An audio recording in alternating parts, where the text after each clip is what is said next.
सिर्फ़ एक रात के लिए मेरा निकाह एक बहुत ही खूबसूरत लड़की से हुआ था, क्योंकि वो लड़की हलाला के लिए आई थी। लेकिन सुहागरात में उसे रोता देखा तो मुझे बहुत ही दुख हुआ। आखिर उसके पति ने उसे तलाक क्यों दी और अब वो दोबारा निकाह क्यों करना चाहती है। जैसे ही मैं उसके करीब गया तो उसने मुझे एक ऐसी बात बताई कि मेरी रूह काँप उठी। कुछ देर बाद ही मेरा निकाह था। मेरी माँ बहुत ही ज़्यादा खुश थी, क्योंकि मैंने माँ को ही कहा था कि आप ही मेरे लिए लड़की तलाश करें। मैं माँ का काफ़ी फर्माबरदार बेटा जो था। माँ बहुत ही खुश थी। ये लड़की माँ की पसंद की थी, काफ़ी दीनदार थी और हम दोनों एक दूसरे के आमने सामने बैठे थे। जब मौलवी ने खुर्रम से पूछा कि क्या आपको ये निकाह कबूल है, मैं बहुत ही खुश था, क्योंकि लड़की बहुत ही अच्छी थी। पर अगले ही पल जैसे ही उस लड़की ने मौलवी की बात का कोई जवाब न दिया तो हाल में मौजूद सभी लोग हैरान नज़रों से उस लड़की को देखने लगे। मेरा भी यही हाल था। कभी नहीं सोचा था कि वह ऐसे खामोश रहेगी। अगले ही लम्हे वे वहाँ से उठ गई और कहने लगी कि निकाह करने से पहले अपने होने वाले पति से मुझे अकेले में कुछ कहना चाहती हूँ। हर कोई बातें बनाने लगा कि देखो सही लड़की कितनी बेशर्म है, निकाह से पहले ही अपने पति से बातें करना चाहती है और मिलना चाहती है। इतनी भी जल्दी क्या है, निकाह के बाद तो बात हो ही जाती है। लेकिन नहीं, इसे तो कोई शर्म हया नहीं है। पर मैंने लोगों को चुप करवा दिया कि अगर ईरम यही चाहती है तो मुझे कोई एतराज़ नहीं है। मैं भी इससे मिलने के लिए तैयार हूँ। मैं ईरम के साथ ये कमरे में चला गया। ये एक छोटा सा कमरा था जहाँ मुझसे ईरम जैसे ही अंदर लेकर गई तो काफ़ी जल्दी से उसने कमरे का दरवाज़ा बंद कर दिया। वे काफ़ी ज़्यादा नर्वस थी। मैंने उससे कहा कि देखो क्या बात है, तुम ठीक तो हो ना? हम पहले मिल चुके हैं, पर तुम पहले तो इतनी नर्वस नहीं थी। कहने लगी कि बहुत ही ज़रूरी बात है, मैं तुम्हारी ज़िंदगी खतरे में नहीं डालना चाहती। मैं नहीं चाहती कि तुम जैसा अच्छा इंसान मेरे साथ निकाह करके बर्बाद हो जाए। तभी मैं तुम्हें अपनी सारी सच्चाई बताना चाहती हूँ कि असल में मेरे साथ क्या हुआ है। मैंने जैसे ही ईरम की बातें सुनी तो मेरे पैरों तले से ज़मीन निकल गई। कुछ देर पहले वाली खुशी तो मेरे चेहरे से एकदम गुम सी हो गई थी। मेरे चेहरे पर अब सिर्फ़ और सिर्फ गुस्से की तारसात नज़र आ रहे थे। मैं उसको बहुत ही गुस्से से देख रहा था और घूर रहा था। जब वो कहने लगी कि ये बात किसी को भी मत बताना, ये बात राज ही रखना, वरना मेरी ज़िंदगी तबाह हो जाएगी। मुझे अपनी माँ का ख्याल आया, जिन्होंने अपनी आँखों में इतने ख्वाब सजाए थे, मेरी शादी की तैयारियाँ की थी और अब वो तो खुशी से खोले नहीं समा रही थी। एक तरफ माँ और एक तरफ ये लड़की थी जिसने मुझे अपनी माँ का कसम दे दी थी। इसका वो राज जानकर तो मेरे होश उड़ गए थे। कुछ देर बाद फिर से अपनी जगह पर जाकर बैठ गया। वो भी इधर ही बैठ गई थी। मौलवी ने फिर से निकाह शुरू किया। किसी ने भी मुझसे ये नहीं पूछा कि लड़की ने मुझे क्या कहा।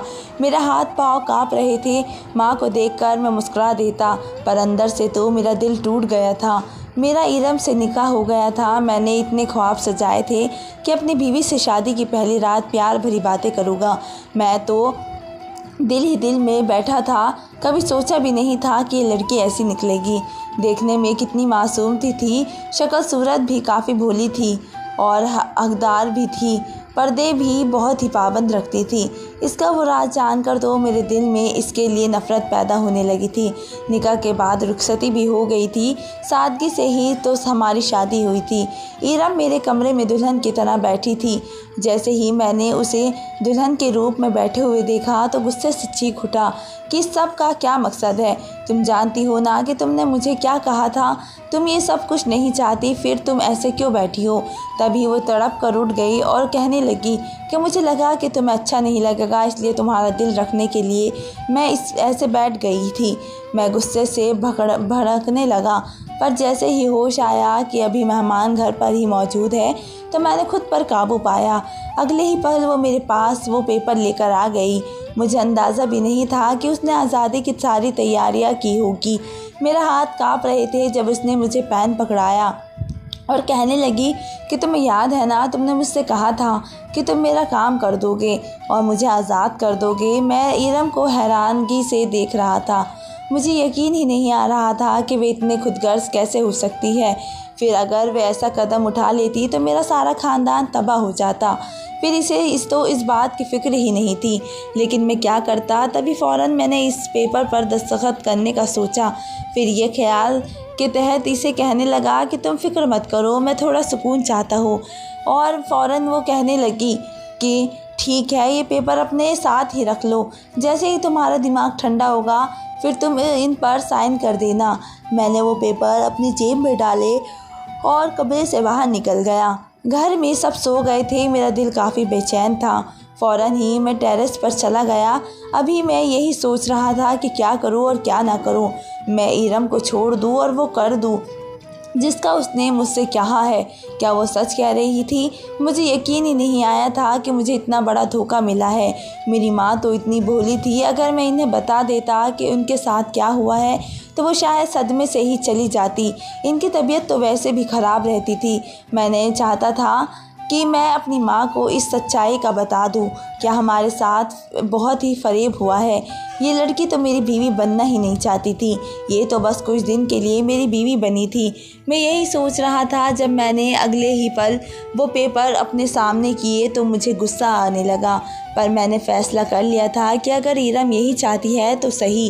कुछ देर बाद इरम के पास गया, खुशी से चहक कर कहने लगी कि मुझे पता है तुमने वो काम कर दिया होगा। मैंने उसे कहा कि हाँ, आज से तुम आज़ाद हो, जाओ जी लो अपनी ज़िंदगी, जहाँ जाना चाहती हो चली जाओ। लेकिन वो कहने लगी कि तुम अपनी माँ से क्या कहोगे और बाकी सब घर वालों से क्या जवाब दोगे। मैंने उसे अजीब लहजे में कहा कि ये काम मेरा है, मेरे ख़ानदान है, मैं इन्हें संभाल लूँगा, तुम्हें फ़िक्र करने की ज़रूरत नहीं है। अगर तुम्हें इतनी ही परवाह होती तो तुम ऐसा कदम बिल्कुल भी ना उठाती, बल्कि हमें पहले ही सारी सच्चाई बताती। इरम का चेहरा मुरझा गया था, फिर भी उसने अपना सारा सामान पैक किया और वहाँ से चली गई, जबकि यहाँ तो मैं टूट कर रह गया था। अब यही सोच रहा था कि घर वालों को क्या बताऊँ। और अब माँ कल खुशी खुशी मेरे कमरे में नाश्ता लेकर आएगी और फिर इरम को तलाश करेगी कि मेरे बेटे की नई ज़िंदगी का पहला दिन है। पर इन्हें क्या खबर कि इनके बेटे की ज़िंदगी तो बर्बाद हो गई है और ये बर्बादी की पहली मंजिल थी जो मैंने बहुत ही कबूल की थी। मेरी आँख लगी तो मुझे पता ही न चला। अगले रोज़ माँ ने दरवाज़े पर दस्तक दी तो मैं फ़ौरन ही उठा। माँ अपनी बहू को तलाश करने लगी और बोली कि हाँ, वो वॉशरूम में होगी, कुछ देर बाद जैसे ही आ जाएगी तो कहना कि वे भी नाश्ता कर ले। मैंने माँ को कहा कि वे वॉशरूम से कभी नहीं निकलेगी। माँ कहने लगी कि पागल तो नहीं हो गए हो तुम, ये कैसी बातें कर रहे हो।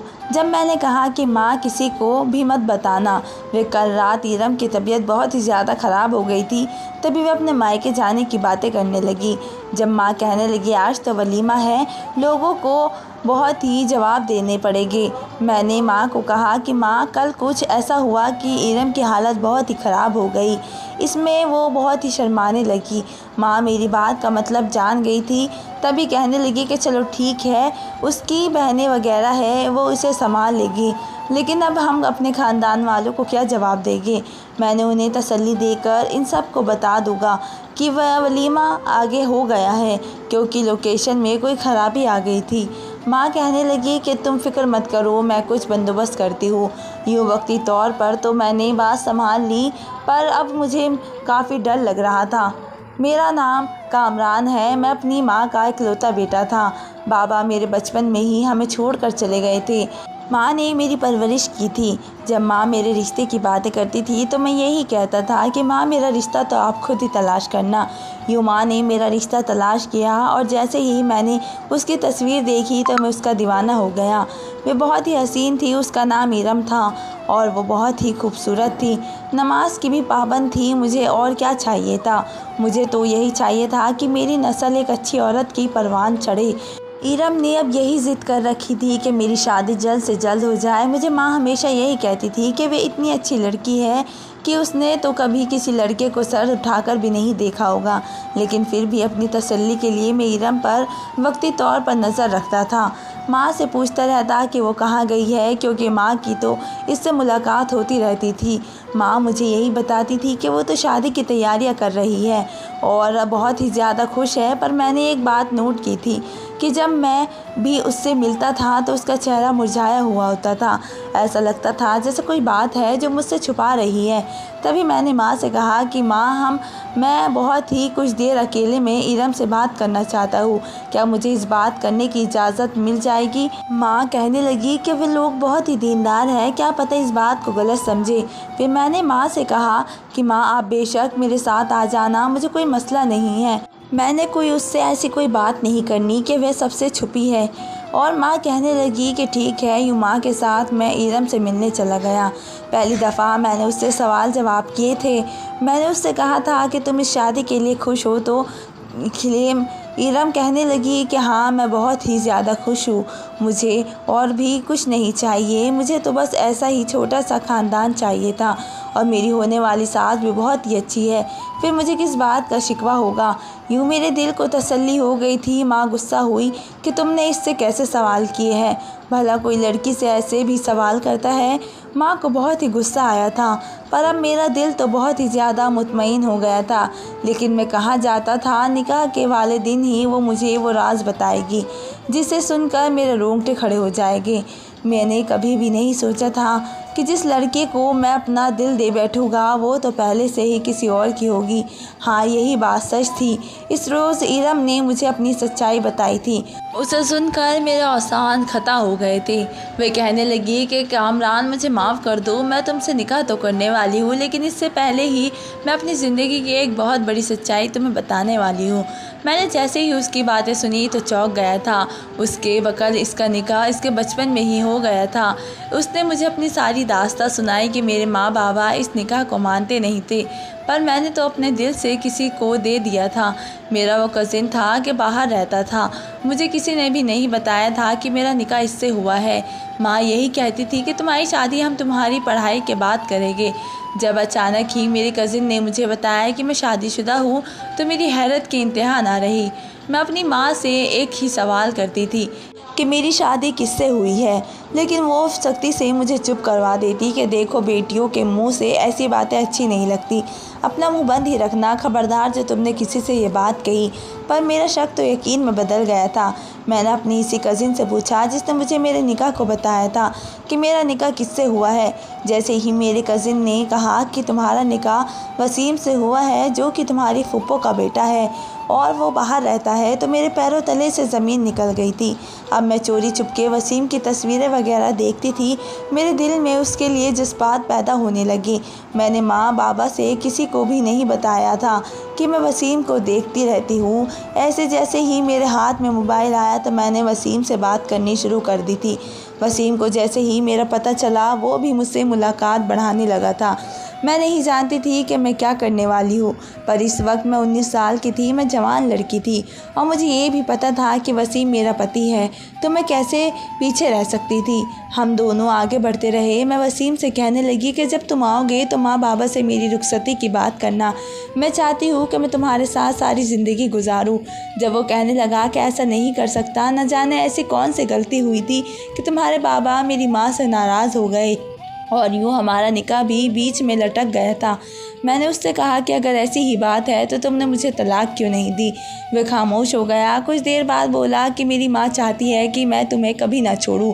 मुझे तब अपने माँ बाबा पर गुस्सा आने लगा। ऐसा लगता था जैसे मेरे माँ बाबा मेरे दुश्मन हों। इस वक्त वसीम ने मुझे बताया कि मैं पाकिस्तान आ रहा हूँ। मेरी तो खुशी का कोई ठिकाना ही नहीं था। पर अब मैं वसीम से कैसे मिलती। तभी मैंने अपनी उसी कज़िन का फिर से सहारा लिया। वे कहने लगी कि तुम फिक्र मत करो, मैं तुम्हें वसीम से मिलवा दूँगी। वसीम एक होटल में रुका था, उसने मुझे इस होटल को बताया था। मैंने अपनी माँ से कहा कि मैं ट्रिप पर जा रही हूँ और यूँ मैं वसीम से मिलने इस होटल में चली गई थी, पर मैं कहाँ जानती थी कि मेरी ज़िंदगी इतनी बदल जाएगी। वसीम मुझे एहसास दिलाने लगा कि देखो तुम मेरी बीवी हो। यूँ इसने मुझे अपनी बातों में लिया था, मैं कैसे पीछे हटती। उस वक्त मैं अकेली उसके साथ थी। मुझे वहशत महसूस हो रही थी जब वो मुझे यकीन दिलाने लगा कि देखो मैं तुम्हारा पति हूँ। इस तरह मैंने अपने आप ही सौंप दिया, उसे अपने आप ही सौंप दिया। उस वक्त मेरे दिल में अपने माँ बाप के लिए नफ़रत थी और मुझे यूँ लग रहा था जैसे वसीम के अलावा तो कोई मेरा अपना नहीं है। यूँ अगले रोज़ जैसे ही मैं उठी तो वसीम ने मुझे फिर से प्यार भरी नज़रों से देखा और कहने लगा कि मैं कुछ अरसे बाद ही तुम्हें रुखसत करके अपने साथ ले जाऊँगा, फिर हमारे वे सब कुछ ठीक हो जाएगा। मैं उससे मिली और वापस आ गई थी। अब तो ऐसा लगता था जैसा मेरा हर दिन ईद की तरह हो गया हो।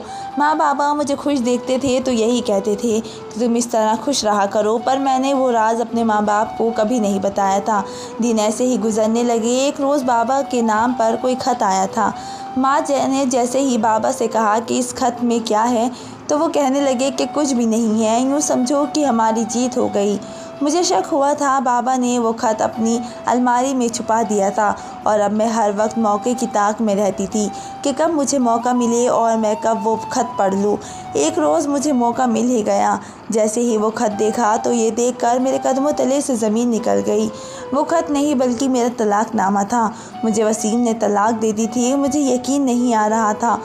माँ ने मेरे हाथ में वे तलाक़नामा देख लिया और उन्होंने एकदम ही मुझसे वो खींच लिया था और वे समझाने लगी, मुझे कहने लगी कि बेटा, हमने तुमसे ये सच्चाई छुपाई थी क्योंकि हम जानते थे कि वसीम तुम्हें तलाक दे देगा।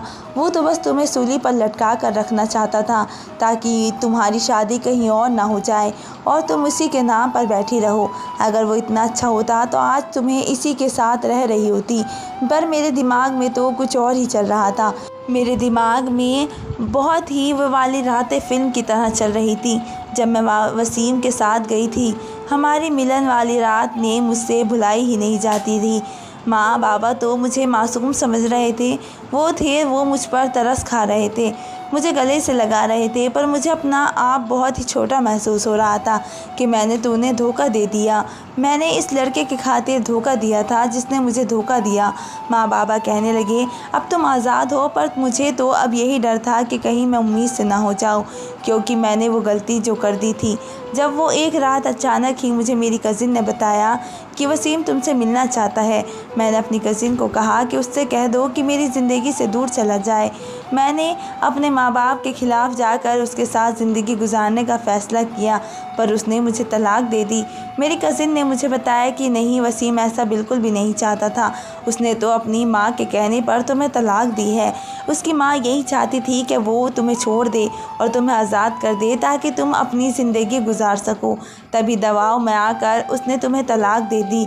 उसकी माँ एक रोज़ एक दिल का दौरा पड़ने से दुनिया से चली गई। तभी अब वो तुम्हारे तक रुसवाई हासिल करना चाहता है। मैंने जैसे ही सुना तो मेरा वजूद हिल गया था। मेरी फूफो मुझे छोड़कर चली गई थी, जबकि पाकिस्तान में किसी को भी कोई खबर ही नहीं थी। सब अपने काम में इतने मसरूफ़ थे। मैंने वसीम से बात करने का फ़ैसला किया था ताकि मैं अपनी फूफो की वफ़ात का अफसोस भी कर सकूं। मैंने ये इजहार तय किया कि वसीम बोला कि मैं तुम्हें वापस अपनाना चाहता हूँ। मैंने इससे कहा कि देखो तुम ये क्या कर रहे हो। वसीम कहने लगा कि ये मुमकिन है, अगर तुमने मेरी बात मानी तभी ये मुमकिन हो सकता है। और इसने मुझे एक प्लान बताया था। प्लान यही था कि जब मेरे माँ बाबा मेरा किसी से रिश्ता पक्का करेंगे और जब मेरा निकाह हो जाएगा तो फिर मैं अपने पति से तलाक ले लूँगी और यूँ मैं वापस उसके पास आ जाऊँगी। इसी वजह से मैं ये चाहती थी कि अब जब मेरा निकाह हो रहा है तो उससे पहले ही तुम्हें ये सच्चाई बता दूं, क्योंकि तुम ही मेरी मदद करोगे। तुम ही वसीम को वापस लाने में मेरा साथ दे सकते हो। मैंने जैसे ही ये बात सुनी तो मुझे ऐसा लगा था कि जैसे ये एक पल को दुनिया थम गई है। ईरम तो सिर्फ़ और सिर्फ हलाला कर रही थी, पर मैं ये सच्चाई किसी को भी नहीं बता सकता था। मैंने इस रोज़ ईरम को ये भी कहा था कि देखो तुम सबको ये सच्चाई पहले बतानी चाहिए थी। मेरी माँ को आखिर क्या कसूर था जो अपने बेटे के लिए उन्होंने इतने ख्वाब सजाए थे, और आखिर मेरा क्या कसूर था जो मैं एक अच्छा जीवन साथी हासिल करना चाहता था। ईरम शर्मिंदा हो गई कि मुझे माफ़ कर दो, मेरे माँ बाबा को कुछ भी नहीं मालूम, इन्हें ये सच्चाई बिल्कुल मत बताना, बस तुम मुझे कैसे भी करके आज़ाद कर दो और तलाक देकर वापस भेज देना मुझे। मैंने उसको मज़ीद कुछ भी नहीं कहा और हम दोनों का निकाह हो गया। उस रात जैसे ही ईरम ने मेरे सामने वो पेपर रखे थे तो मैं बहाना बनाना चाहती थी। मैं चाहता था कि वो ठंडे दिमाग से सोचे, एक दफ़ा फिर से गौर कर ले कि वो वापस वसीम के पास जाकर खुश रहेगी या नहीं। पर मैं जानता था कि ईरम बहुत ही जज्बाती है। तभी मैंने उससे कहा कि मेरे टेरेस पर जाकर गहरे सांस लेना चाहता हूँ और फिर तुम्हें मैं तलाक भी दे दूँगा। उसने मेरी बात मान ली थी और न्यू वापस आकर मैंने उससे कह दिया था कि जाओ, मैंने तुम्हें आज़ाद किया। तो वो बहुत ही ज़्यादा खुश थी। वो तो मेरा शुक्रिया अदा कर रही थी। मैंने पहली दफ़ा एक ऐसी लड़की को देखा था जिसकी ज़िंदगी तबाह हो रही थी और वो खुश थी। उसने अपना सूटकेस पैक किया और चली गई। मैंने माँ से झूठ बोल दिया था कि उसकी तबीयत ख़राब है, इसलिए वलीमा आगे हो गया था। माँ कहने लगी कि मुझे इरम के पास जाना है, बेचारी की तबीयत कितनी ख़राब हो गई है, मुझे भी तो देखना है कि वो ठीक तो है। माँ की बातें सुनकर मैं घबरा कर माँ को मना करने लगा कि माँ नहीं, ऐसा नहीं कर सकती आप। अगर वे वहाँ गई है तो यकीनन इरम की माँ और अब शिकवा करेगी कि मैं खुद इरम से मिल लेता हूँ। माँ ने कहा कि ठीक है। गाड़ी निकाले और ऐसे ही शहर की गलियों में घूमने फिरने लगा था और मैं जानता था कि वह अपने माँ बाबा के पास नहीं गई होगी, पर मेरी सोच ने काम करना बंद कर दिया था। तब ये सोच न सका कि अगर इसके माँ बाबा हमारे घर आए, उन्होंने इरम से मिलने की बात की तो मैं क्या जवाब दूंगा।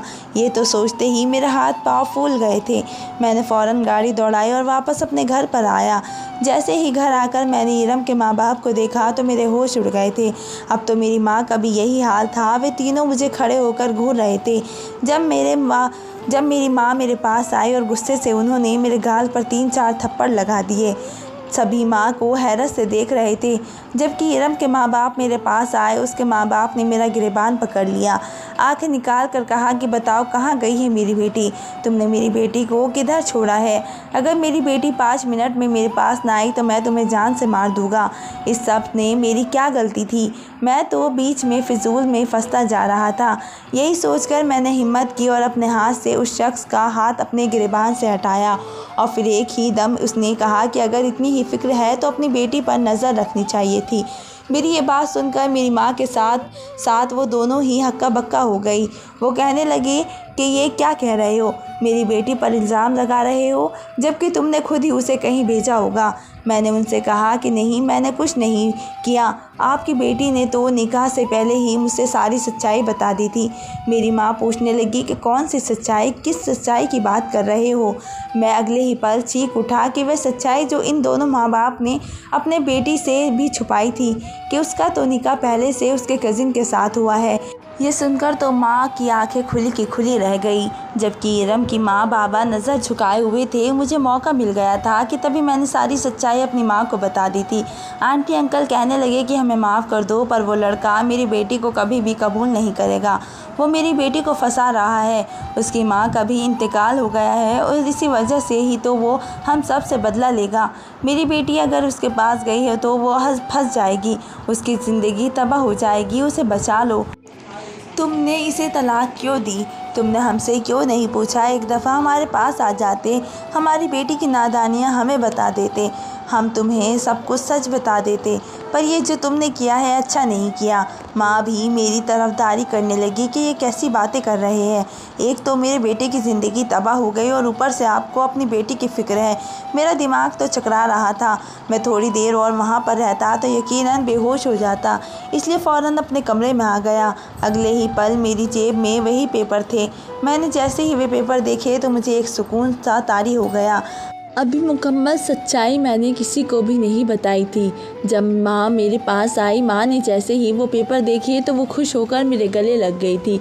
मुझसे कहने लगी कि मैं जानती थी कि मेरा बेटा बहुत ही ज़हीन है, वो बहुत ही समझदार है और वो समझदारी से ही मसला हल करेगा। तुमने ऐसा ही किया। अब जाओ और अपनी बीवी को जाकर तलाश करो, इससे पहले कि वो लड़का तुम्हारी बीवी के साथ कुछ गलत करे।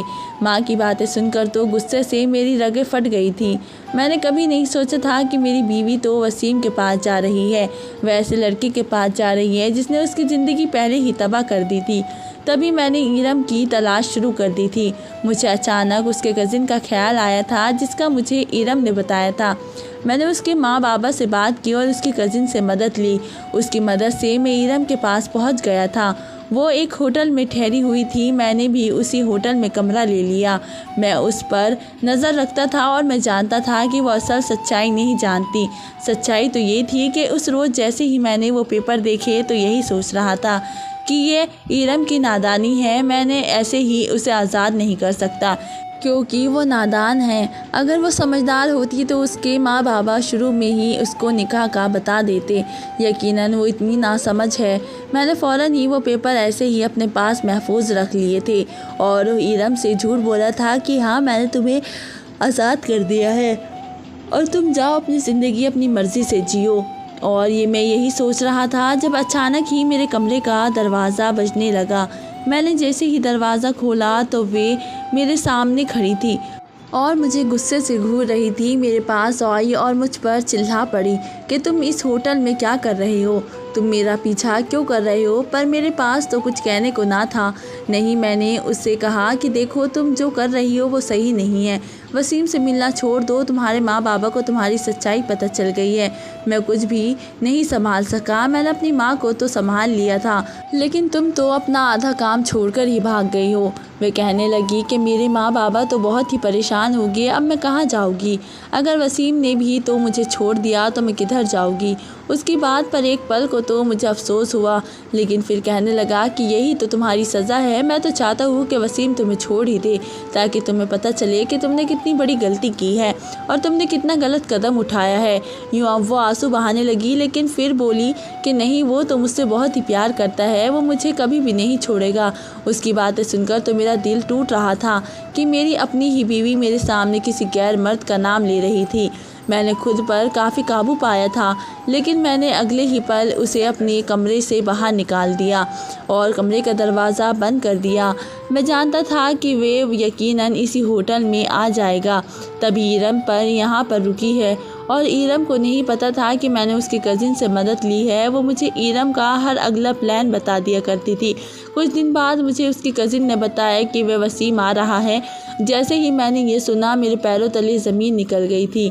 मैं अब ज़हनी तौर पर तैयार हो गया था कि मैं इस इरम को वसीम के चंगल से तो आज़ाद करवा कर रहूँगा, पर मैं नहीं जानता था कि इसे अकेले में इरम से मिले। तभी मैं इसके कमरे में जाकर छुप गया था। वसीम जैसे ही आया तो मैं भी चौंक गया था। वह बहुत ही अच्छी शख्सियत का मालिक था, कोई भी लड़की उसकी दीवानी हो जाती। इरम बहुत ही खुश थी। वसीम से कहने लगी कि तुम उस लड़के ने मुझे तलाक दे दी है। मैं तो उसे भी नहीं चाहती थी, वो तो तुम्हारी टक्कर का भी नहीं है। पर खुशी की बात यह है कि उसने मुझे तलाक दे दी है। अब देखो, मैं बिल्कुल तुम्हारी हूँ।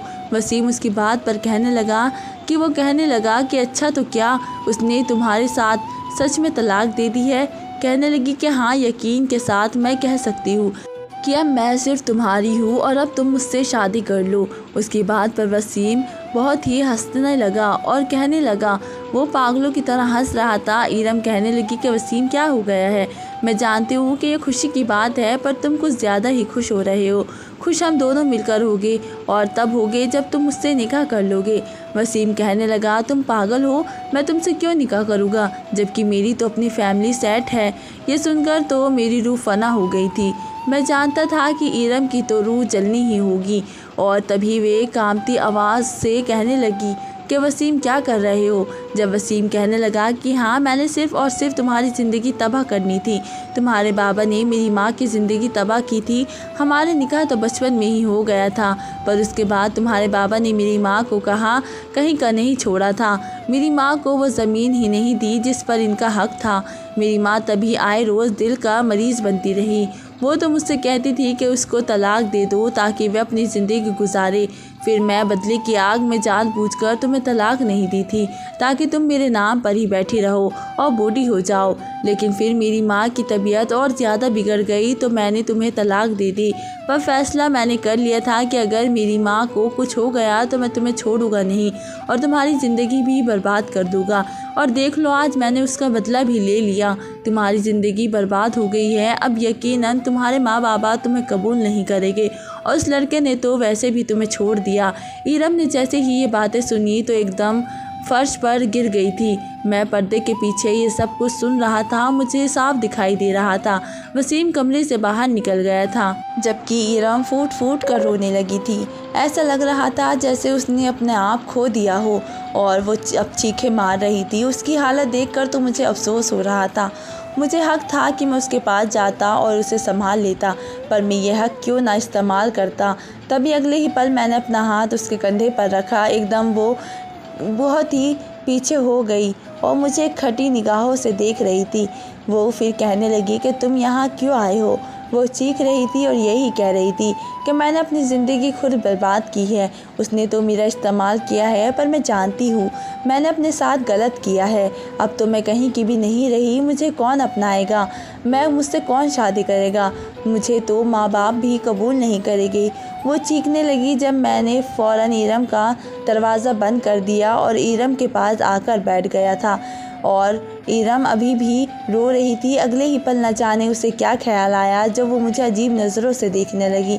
फिर कहने लगी कि तुम यहाँ क्या कर रहे हो, आखिर तुम मेरे पीछे क्यों आए हो। तुमने तो मुझे तलाक दे दी है, पर तुम मेरे पास क्यों आ गए, और वो ये तुमने दरवाज़ा क्यों बंद किया है। यही सोचकर वह खड़ी हो गई थी और मुझसे पीछे हटने लगी थी। वो बिल्कुल दीवार के साथ जा लगी और उसको इस हालत में देखकर मुझे गुस्सा आ रहा था। दिल कर रहा था कि मैं उसे सारी सच्चाई बता दूं। फिर मैं चाहता था कि इसे एहसास हो कि उसने कितनी बड़ी गलती कर दी है। वह मुझे देखकर डर रही थी। उसकी आंखों का डर भी भाप रहा था। मैं तभी उसके करीब बढ़ने लगा जब वो मुझसे दूर हटने लगी और कहने लगी कि देखो, खबरदार जो तुमने मेरे साथ ज़बरदस्ती की, वरना मैं होटल के मैनेजर को कॉल कर दूंगी। मैं उसके तासीर को गौर से देख रहा था जब अगले ही पल मैंने अपनी जेब से वो कागज़ निकाला और उसके सामने लहराने लगा। वो कहने लगी कि हाँ, मैं जानती हूँ तुमने मुझे तलाक दे दी है, पर ये पेपर बार बार निकाल कर मुझे क्या साबित करना चाहते हो, क्या बात रही हो और मेरी बाहर का तमाशा देखने आए हो। मैंने उसे कहा, इसे गौर से देखो, तुमने इस पेपर को गौर से नहीं देखा। इरम की नज़र उस दस्तखत वाली जगह पर गई तो उसके होश उड़ गए थे। वो मुझे नासमझी के हाल ही में देखने लगी थी। उसने कब सोचा होगा कि उसको कोई बचा भी नहीं सकेगा। इसे तो यूँ ही लग रहा था कि उसकी ज़िंदगी तबाह हो गई है। वो टूटे टूटे अल्फाज में कहने लगी कि उसका मतलब यही है कि तुमने मुझे नहीं छोड़ा था, तुमने मुझे तलाक नहीं दी थी। मैंने उससे कहा कि हाँ, इस रोज़ मैं जान गया था कि तुम बहुत ही जज्बाती लड़की हो और तुम नादान हो। जब तुमने मुझे अपनी सच्चाई बताई तो भी मैं जान गया था, क्योंकि जिस लड़की के माँ बाप ने उसको ये सच्चाई नहीं बताई कि उसका निकाह बचपन में हो गया था, तो यकीनन वो लड़की नादान ही है। तभी मैंने फ़ैसला किया था कि मैं तुम्हारी ज़िंदगी बर्बाद नहीं कर सकता। इसी वजह से मैंने तुम्हें तलाक नहीं दी थी, पर मैं ये भी जानता था कि तुम अपने इरादे से बिल्कुल नहीं हटोगी और मकाम ज़रूर कुछ पाओगी जिसका तुम्हें जुनून है। इसलिए मैंने तुमसे ये झूठ बोला कि जाओ, तुम आज़ाद हो, मैंने तुम्हें तलाक दे दी है। और वही हुआ। तुमने जैसे ही ये सुना तो तुमने फ़ौरन सामान बांधा और जाने के लिए तैयार हो गई थी। उसके कुछ देर बाद ही तुम्हारे माँ बाबा मेरे पास आए थे। मैंने उनको सारी सच्चाई बताई तो वह कहने लगे कि वह अच्छा लड़का नहीं है, जाओ जाकर उसे बचाओ। मेरी माँ ने भी मुझसे यही कहा कि अभी तो वो तुम्हारी बीवी है।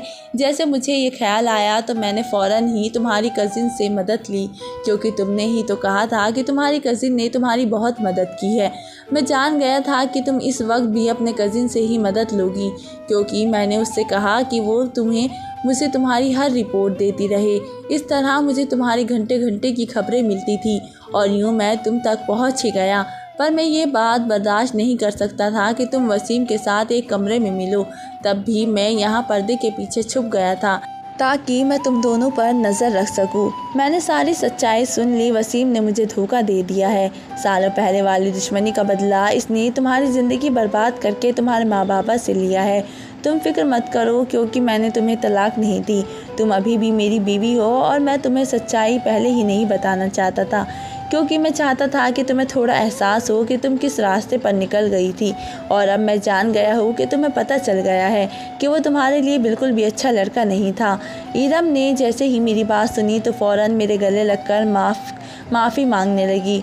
और पर अब तो मुझ पर से तुम्हारा एतबार ही उठ गया होगा।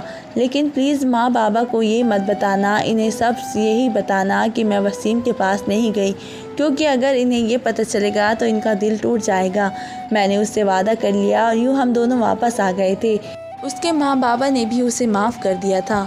तो दोस्तों, आज की कहानी हमारी कैसी लगी हमें कमेंट बॉक्स में ज़रूर बताएं। मिलते हैं एक नई स्टोरी के साथ, तब तक के लिए धन्यवाद।